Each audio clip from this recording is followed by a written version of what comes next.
one knew about. Tiffany had been married to a man named Armand Hilton from Chester. He was the father to Tiffany's last child, Storm.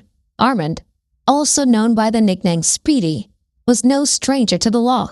He had a long history of run-ins with the police and had only recently returned home from prison. Armand's criminal history painted a picture of a man with violent tendencies. On social media, Tiffany did not post any pictures of her relationship, so not many people even knew that there was such a dangerous man that she was married to and had a baby with. Dating back to March of 2002, Armand was involved in the abducting of a 17-year-old boy. Along with two accomplices, they abducted the teen outside a store after learning that his family had recently received a $100,000 settlement. The trio held the boy for ransom, demanding $50,000 in exchange for his life. That was not all he did. According to some accounts, Armand came about a large sum of money, but it wasn't clear how this money was obtained. So we cannot conclude that it was through illegal means. He tried to invest his money into something that would bring returns, but seeing that he had a lengthy criminal record, he decided to invest in real estate using Tiffany's name. This caused a problem between the couple because if it was discovered that the money was from illegal means, she could be labeled as an accomplice, and she did not want that.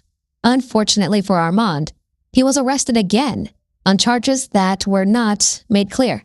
This would result in Tiffany breaking up with him and filing for a divorce while he was in prison.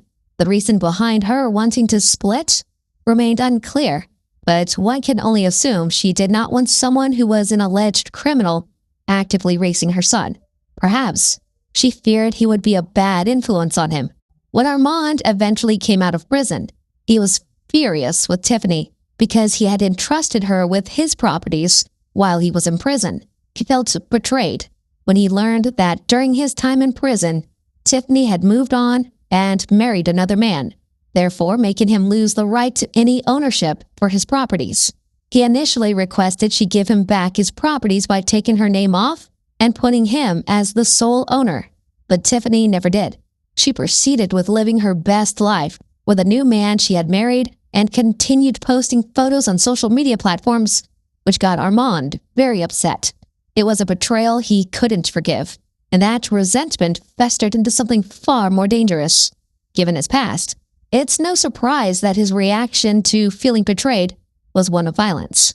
At some point, she began to post cryptic messages on social media, hinting that she was in a difficult and dangerous situation with her ex-husband and a father of one of her 4 kids. I look at you different. Why the fuck did you worry about my baby mom? I don't give a... Yo, if you ever was the talk like that, she had touched that.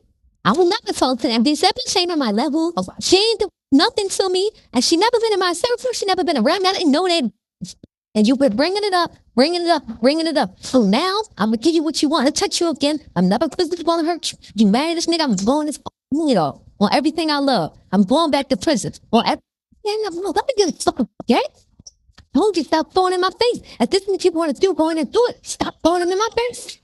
I just left you 2 months ago. Stop throwing in my face before People close to her could tell something was wrong, but no one could have predicted how bad things were about to get.